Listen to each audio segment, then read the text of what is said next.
Listen to the people. Listen to humanity. Listen to the parrot. Parrot TV. Parrot TV. Parrot TV. Parrot TV. Parrot TV.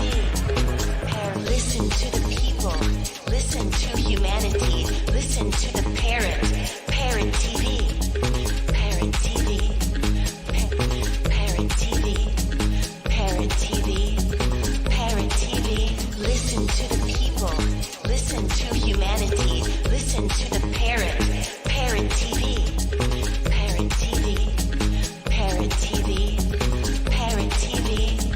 Parrot TV. Parrot TV. Parrot TV. Parrot TV. Parrot TV. Parrot TV. The Literary Corner, brought to you by New York Parrot TV, the voice for humanity.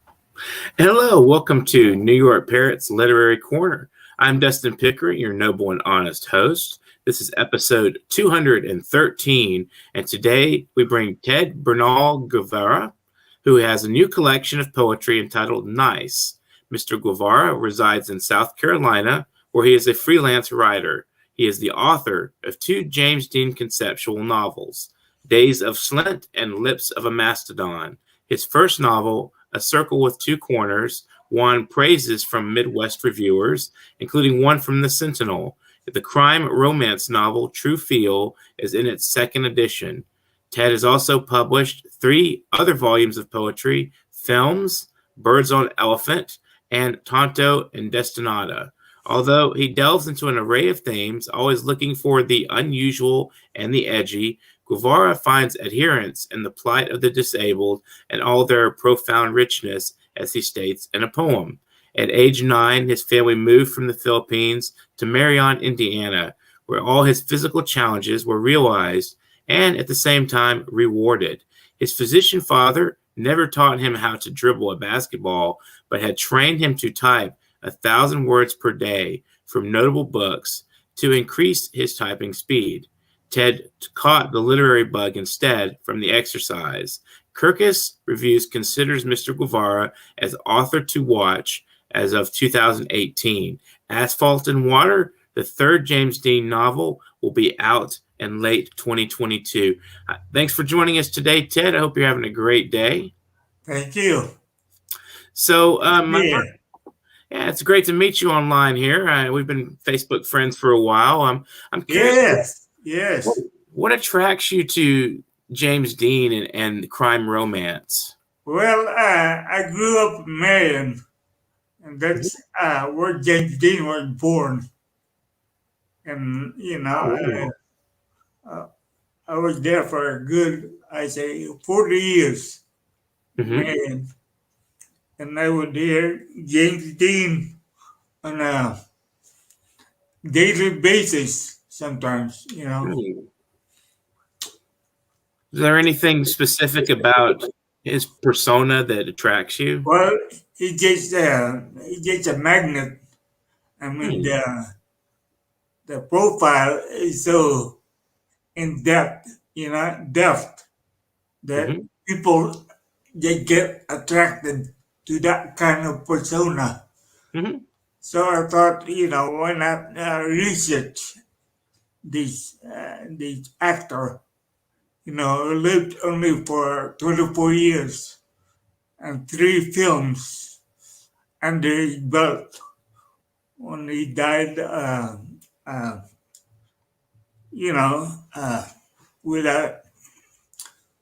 without having to grasp that fame, Right. None of his films were opened when he died. None of the films came out. All the fame was posthumously occurred, Interesting. Yeah, it seems like he's kind of a part of the what would you call it, the fabric of American. Correct. Yeah, it's very essential to American identity to know who James Dean is. I Yeah. mean, so when you're in your novels, how do you explore that persona? Well, I fictionalized he growing up. I fictionalized when he was in Hollywood, and I put it in first person. Uh, it's actually James Dean telling the story Hmm, interesting. based on facts. And the second Lips of Mastodon is doing better than the first one. That's good. A little improvement doesn't help, or it does help. It's good to Yeah. see that, getting some traction there on your novels. So why do you think Kirk has said you are an author to be watched for? Well, that's according to the the fourth novel I Mhm. wrote, which is this one.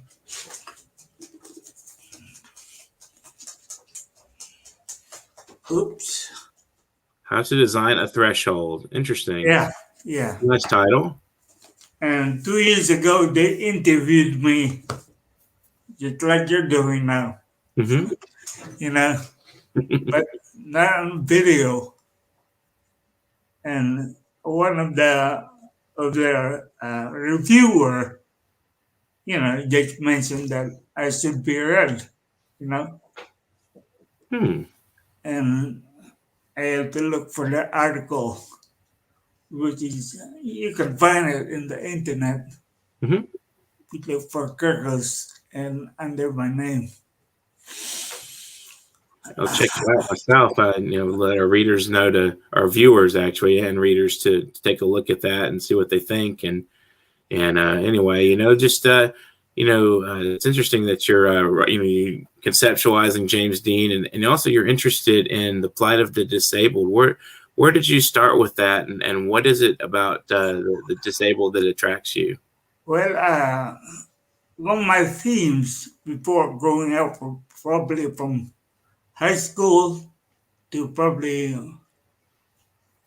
mid college, I went to Purdue.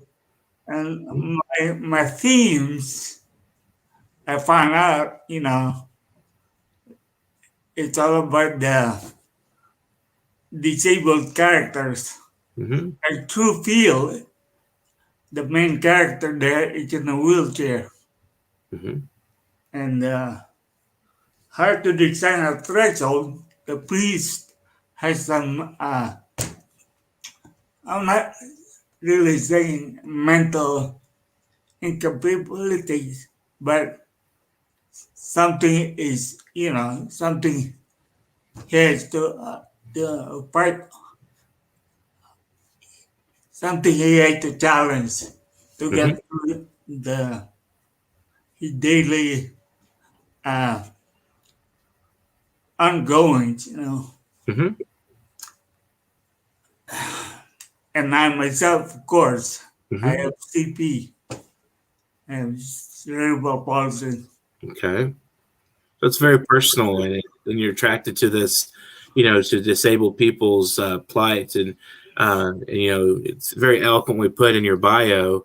What attracts you, and so it's deeply personal. It's also, I mean, it's something to you that you feel that writing about these issues within the disabled community, or addressing those somehow will help people to develop empathy for the disabled. Yes. Well, Right. for me, I live through it day by day. Hmm. I'm gonna go challenge it, put it up front in front of me, and tell about it, you know, and that's it. That's it. So Uh, when your characters, when you have them have disabilities, how do you present them, like, in multi-dimensional way? I mean, do you kind of have them have different faults, and how they overcome those faults? How do you portray, in your work, how do you portray disabled people? well, I try to put them in a light, in a light, happy Hmm. situation Hmm. that their disability has nothing to do with their aims in life, Mm-hmm.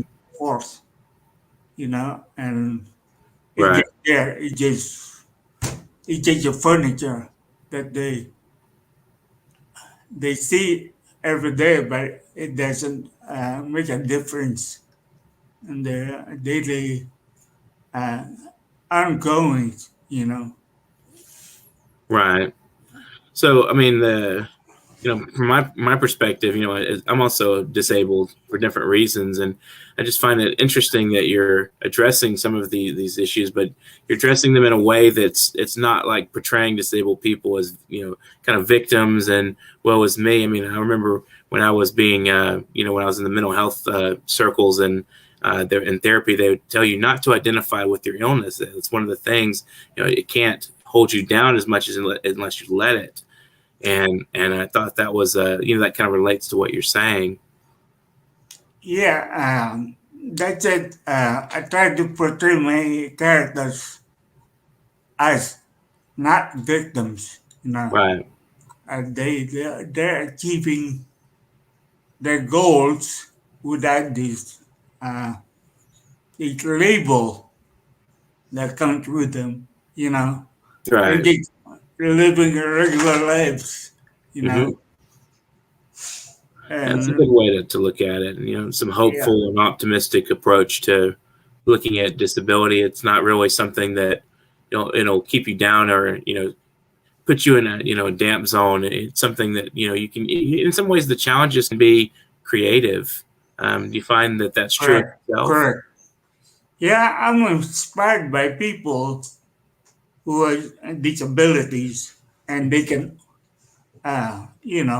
outlive it and overcome it and be just normal people. Mm-hmm. And I think with that in mind, they overachieve their Mm-hmm. stand, you know, like you yourself. Well, thank you, and Yeah, you too as well. thank you. So, did you face a lot of isolation, like from people not understanding you as a kid, and that maybe sort of Well, helps you be more creative as a writer? I was never, I never courted myself. No, I tend to fight a lot. I tend not to let it bother me. Yeah. I tend to uh, overdo things. You know, I, Right. I get in trouble in school a lot. Hmm. I tend to tell jokes.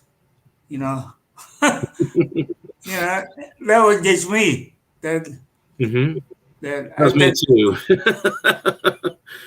Yeah. I, I tend to forget that I have this. Hmm. I had CP. Hmm. And I would climb desks. I would climb the walls. Hmm. And, and my classmates just say, "Who the heck is this guy?" Right. And they got entertained, and I like that part. Hmm. Yeah. I think young people, a lot of young people are, they're kind of naive in understanding a lot of the complexities of having physical and mental struggles, and so they don't really think that there should be a boundary. I mean, you shouldn't give someone a lot of issues with because of something that they can't help. And I think that's from parents a lot of times don't teach kids that unless they're have those troubles themselves. Yep. And so I'm curious, your father had you typing 1,000 words a day from different Which I books of did. literature. I did. What's I that? would type for about, I say, at least 3 hours to 5 hours a day. Wow. And I would type with my thumbs or my whatever works. Hmm. My tongue can help me. I type with that too. What kind of, I mean, were you typing stuff of your own, or were you given like books, text to type He gave out? me books of, like famous books. Hmm. Like I remember typing a lot of Gen Uptake, Okay. and Interesting. it's really complicated. So You was know, your father a fan of John Updike? no, he just Just picked it randomly. They did get it from the library. Oh, okay. Interesting. Yeah. And I don't know. And they probably where my niche come from, my desire to write. Mm-hmm. You know, up to now I can put my finger on it. But my father had something to do with it, you know? You think you maybe learned some of your craft from typing John Updike? I mean, did some of that rub off on you? I don't know. Maybe. You know, like He's an interesting writer. I like actually one of my favorite yeah, books is he's Midpoint. very good. He's Yeah. poetic and he's eclectic, you know. Absolutely. He's original. You know. Yeah. So Yeah. your next novel, your next James Dean conceptual novel is out in 2022. What can readers expect from it? Well, it's a shorter novel. It's a novella. Mm-hmm. I'm trying to 115 pages so far. Okay. Yeah, and I'm shooting for September 2022. And September is like James Dean month Hmm. in Indiana. Okay. I don't know about Hollywood, but you know. And Interesting. So you chose that date for that reason? correct. Okay. And there's a James Dean festival in Fairmount, Indiana. It lasts for about 4 days. Okay. Do you plan to try to sell the novel there? Correct, exactly. Just good assumption on my part. It's a good opportunity. Yeah. You don't want to miss, something like that. Yep. So, is there anything fresh and it's compared to your other James Dean novels and this one? Well, I hate to say this, but in this third novel, James Dean is dead already. Okay. Okay. And it just, just full of, what you call it, looking back, Okay, that's interesting. So, are And you following a kind of when you have your novels? Are they following a timeline, or are you just sort of when you come up with an they idea, follow you write it? timeline. Okay, Yeah. so you're writing a sort of legacy in your novels. Correct. Okay, And I have to entertain yeah, rather than just inform, right. Fictionalize all these books, Mhm. And, You had any critics that say like you just stink or this is worthless or any really negative criticism that you just well, some of that kind of stuff that you're just like, okay, well, what is bad? What did I do bad that you don't like? right. Well, they tell you or tell me never to, never to answer them. Absolutely. Yeah. No Let one to them get a dialogue with people like that. Yeah. So I don't mind. I'm used to it, Right. and I get praises too that, it's, Yeah. good and bad. Yeah, so that must be a challenge, you're from the Philippines and originally and so you can I can imagine people saying, go back to the Philippines if you're gonna write this crap or something like that. Do Well, you get any of that kind of stuff, like just really horrendously never did. bad? But Hmm. what I came in when I was 8, and and I was so vocal and tried to get along with everybody. The Mhm. ones, the people I know, classmates and friends, they're never that harsh on me. I'm more harsh on them. You know, so really, I never felt it growing up. Mhm. I just probably when as I learn more about it, then I think about it. Mm-hmm. what I mean? And um, I try to wait for it from people, but really they never come. I Mm-hmm. was never, looked down upon on something I can't help. All right. Know what I mean? Yeah. Maybe like me, I talk too much. They never have a problem of, you know, putting an insult out there. And of course, It's very good sometimes though. I get angry sometimes, Mm-hmm. like like at nightclubs, when people don't know you, and they mistake your handicap for being drunk, Oh you wow. know, and then, the music is loud, you don't have time to explain yourself. Then I get irritated. Yeah. Then Yeah. usually you have people around you that knows you better, Mm-hmm. and they back you up. Right. But that was me, and there was no really serious uh, incident Mm-hmm. that I go out,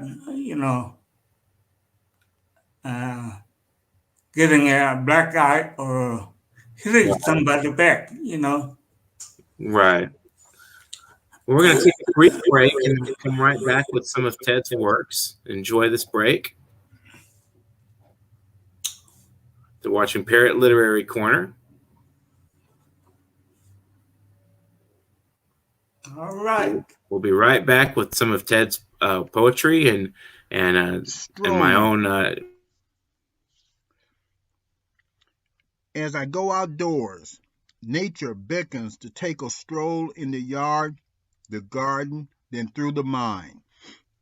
Stepping into the world of nature fills the voids of empty spaces left by loneliness, turmoil, stress, grief, and sadness as the tears slowly roll down. There are times when taking a walk into and through nature paths opens the mind.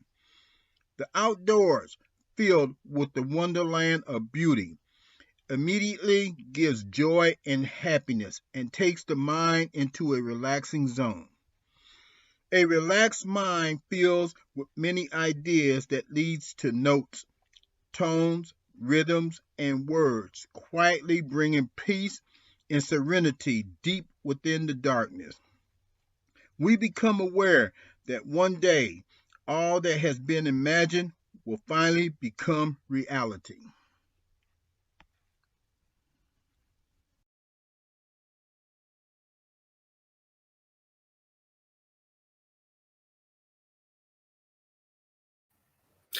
Welcome back to the program. That was Strolling by Birdman313. We just had him on the show several days ago.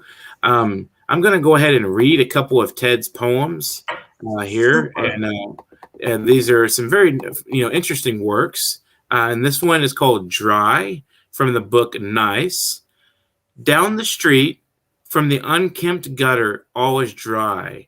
We imagine freedom on a rainy day before we thought of canceling rain, before we thought of ridding flow. There is a yesterday in us, a variation of views. We cannot sweep it in one pan. Our rash movement will strike a spark and accidentally light the world. For the downspout contains our gems, our bones, and our debts. Be careful. Interesting poem. I like the message there, about respecting or considering all points of view and letting people kind of be, and that in and of itself brings light to the world. The second one is called Social Distance, and this is a fresh poem. I am inside, away from the minuscule monsters or among them. I fear no space. Someone had fried meat with skinny fungi. I am the skillet and the boiling oil. The heat, our sanctity of hope, and this decry of a day is quiet and toil-free, if not for the icy gust that feeds into a frenzy needlessly. Wait for me, I'll strengthen your immunity from the floor up, and bleach not the dust of your soul, for it is rising without the virus's consent to form a mouth in midair with lips and teeth. No need to disinfectant, for we float with germ-free yin, and that is to laugh and laugh and laugh at nature, at usage, at swarm, at this misbrethren of my most faithful hand, arm, muscle, and vein, stretching extent, stretching to feel the brawn, the proud and cloaked face of God. Wow, the imagery there is just fantastic. It's a very hopeful message. Okay, this one is a love poem called Moron Moon. That's a fun phrase. I like that. Let me shine between the mountains. I'm sure my crescent will fit the ragged valley in time to reach your preference heart. Let me straighten the giddy light on the river below in time to catch your benign fever. I zigzag no more. And all the songs, poems written, sang about my following you, I'm sure tomorrow they'll continue. Gentleness is the key to your anxiety. Wild, I will tame myself and sync with your healing. I'll shine before my age, shoot high. I must love you before a trophy reaches careless plateau. The little moons in my head dance to rhythm and beat. They are guided and led by maniacal little stars. Wow, there's a very original sounding poems. I mean, the language is fresh, and the imagery and the thought is intense, and it's very you just the way you present the subject, it's very original thought. And I think that, of course, you use all the eternal things like stars and nature and all that, but it's put in a perspective of that is much more interesting than a lot of stuff been written today, in my opinion. I just love the way the language kind of flows into itself in those poems. Thank you. It's quite interesting. So Yeah. what do you think about when you're writing, works like that? How do you come up with some of the, I mean, obviously a poem kind of writes itself in a lot of ways, but are there thoughts that kind of, provoke you to write? Okay. Usually I write I try to find something unique to say. Right. I take a subject, a normal subject, a daily subject, then just write a different angle Mm-hmm. for it. I choose my words that is, that hasn't been used too many times, Mm-hmm. and I tend to put the words in a way that I haven't heard before. Mm-hmm. Like there's always something unique sounding out there that you as a writer haven't heard yet, and I try to go for that. Right. I'm very simple in my communication right now, but once I put something on paper, I just leave it there. Next day I get back to it and find that I said something is not unique enough in that. Mm-hmm. In what I wrote the day before, so I tried to change it. Still, probably I'm still writing or I'm still trying to put revisions from poems I've written probably 5 years ago. And, Wow. and I see them around my room accidentally, and and when you read when you write something 5 years ago, your mindset is not really the way it is now, you know. Mm-hmm. Mm-hmm. So Yeah, that's the same for me too. yeah, so I go by that. Mm-hmm. Something that's not heard before, you know. It's just a simple formula. Right. You know, if you heard it already, you know, you can do better than that. Put it on paper. Mm-hmm. So what are your daily writing habits like? You know, is there a time you sit down to write, or is there like a just when the impulse is there? Okay. Impulse, yeah. Yeah. Sometimes they come at 3 a.m. in the morning. And Mm-hmm. usually I can't write without a cup of coffee. You know, Right. I mean, drinking coffee just it's an inspiration in the cup, you know. Right. It And kind of you gets can your control attention it. a You little can bit. drink inspiration. Right. I've You know, always compared caffeine to sort of a writer's elixir in a way because I drink a lot of caffeine myself, and for me, correct, exactly. yeah, it eases the anxiety of and the frustration of trying to get started, and then it also stimulates fresh ideas in a lot of ways. Right, right. But you can control your writing habit by Hmm. just that one particular energy, you know, that Hmm. you can make any time of day or night, you know. Right. Yeah, it's a very free flowing thing. And I find it's very hard to really, navigate it. It just kind of, to me, it just happens when it happens. Some days I don't write. Some days I sit down and write for half the day and I don't stop. I don't really have a discipline in my craft. I just, do Right. what I can do when I can. And some days are more productive than others. So, Well, that's me. yeah. All right. You know, if I don't want to write, I write anyway. Because there's always revisions. You can always rewrite stuff, Hmm. you know, Right. till it gets, you know, till it gets the way you want it. Yeah, absolutely. It's very fun and it's a very chaotic experience in a lot of ways to be a writer. I'm wondering, this is a kind of a question. I definitely don't feel this way myself, but do you ever have doubts or feel reservations about being a writer? Yes, of course, you know, and most, okay, here's a technique. If I have something like that, something negative, something bogging me down, Hmm. you know, I tend not to sleep or not to do something else till I solve that emotion. You know, it's Hmm. kind of hard, but you can do it. You can write it down, keep writing about it till you get over it. You know, like it's not really.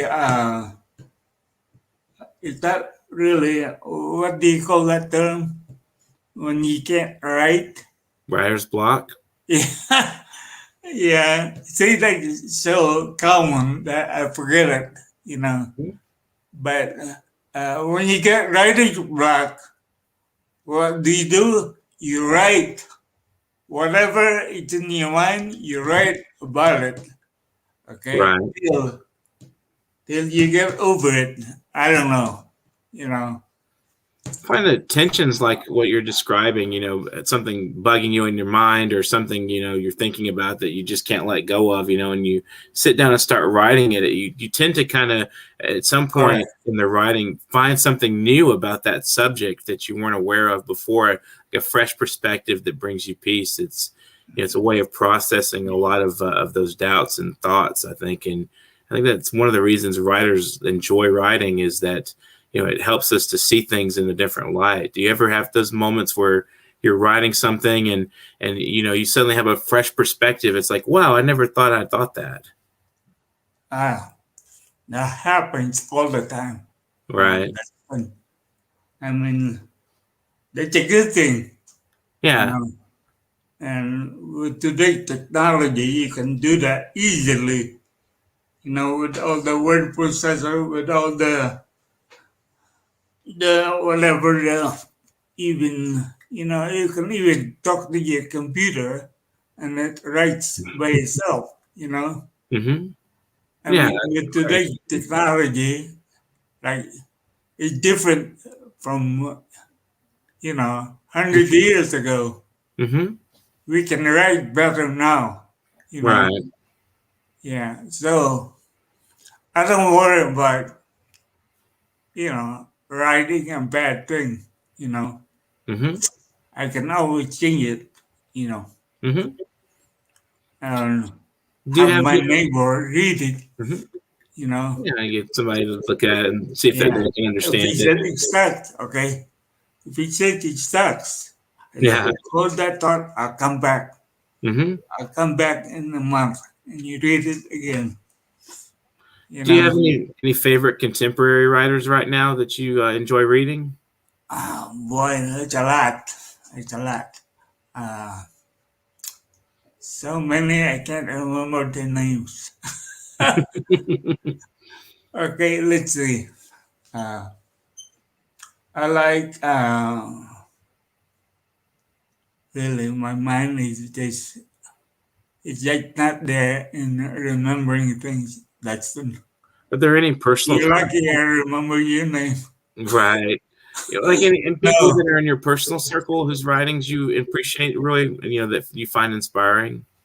Other writers that you know personally, like online. like Emily Dickinson, for Uh-huh. one thing. She's brief and she's to the point. Mm-hmm. Okay, and Right. Packs a punch.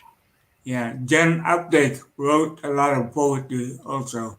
Mm-hmm. That he had 4 volumes of poetry, but, Right. but he was known for his in-depth fiction, Mm-hmm. of course, you know. And there's so many I can't think of any right now. I'm sorry. Quite all right. Just a question, just to think about. Yeah. So for, what would your final message be to our viewers today? Oh, I said live life, you know. Live life. Yeah, Right. nothing is that serious. With all these problems with the virus, with the COVID-19, still you're in control of the space in Mm-hmm. front, you know? Right. That's good advice. Just experience things and be open to different possibilities out there. So would you Yeah. like to, say hello to anybody out there through the program or give Well, all my Facebook friends, absolutely. people who like me and dislike me. I'm here. That's me. That's me nodding my head, you know? Right. And People that challenge you and make you think a little differently and outside correct, the box. correct. Yeah. And I try not to be so political these Yeah. days, you know? Yeah. Politics is boring and conflicted. Yeah, Thanks but for joining us today. It's been really interesting to hear super. your perspectives and your writing habits, and think a little bit about where you're coming from and what prompts you to write and your history and so forth. So it's really been nice talking to you, Ted. I appreciate you being on the program today. Thank you very much. That's done. Thank you. So this has been the Parrot Literary Corner, and I'm Dustin Pickering. And today we had Ted Guevara, excellent writer, and look for his James Dean novel coming out September in 2022. It's called Asphalt and Water. So keep an eye out for that if you're a fan, or if you're just introducing to his work now. Just give him his work a look. Give it a nice brief review and think about it. So we have our ability to donate to the program, paypal.me/nyparrot, right there at the bottom there on the banner. If you guys out there are watching and enjoy what you see, just send us a little extra money so we can keep a program going. live and entertaining. Also, if you're interested in being on the program, I'd love to hear from you. Literary Corner at NewYorkParrot.com. We need guests. We do a daily show for you guys. So please, feel free. Don't hesitate. Don't be shy. Just get in touch with me and we'll make arrangements regardless of anything, you feel doubtful about. We'll work with you to get you on the show. If you're just a fresh writer, you're not sure of yourself, just break some ground for yourself. This may inspire you. So get on the program and talk about what you do and how much you enjoy writing, what your plans are for your books and so forth. We have the anthology coming out as of December 1st. That's the deadline. We want your poems and writings and visuals as of November 15th, which is coming up quicker than you expect. So be prepared for that and send me your work at the Literary Corner address. I'll be in touch with all the writers that have been on the program and get you guys informed about what's going on with that book. It'll be a pretty great book. It'll be just as good as the last. It was a success. Series 1, The Literary Parrot, was wonderful. We got a lot of attention for that. So it was, a great endeavor. We did a lot of good work with it, and we appreciate all those that made that happen and all those that bought the book. That's another way you can support us, is to buy the book when it comes out. If you don't want to just throw money at us, we like you just to throw money at us, but if you want to just buy something we produce, that also goes to production and helping out this program. So when that book comes out, be prepared to spend a little money for us, and that'll be, I'm very grateful for that. Thanks again to our viewers. Subscribe to our channel. You got the subscribe button right there, that red button. Just hit that button and bleep, blank, blank. There you are. You're one of our subscribers. So thanks again to Ted and our viewers and those who have been with us on the long field here and keeping us going. So just go out and do some writing and experience life, as Ted said. And you basically just, Listen to the people. Listen to humanity. Listen to the parrot. Parrot TV. Parrot TV. Parrot TV. Parrot TV. Parrot TV. Listen to the people. Listen to humanity. Listen to the parrot.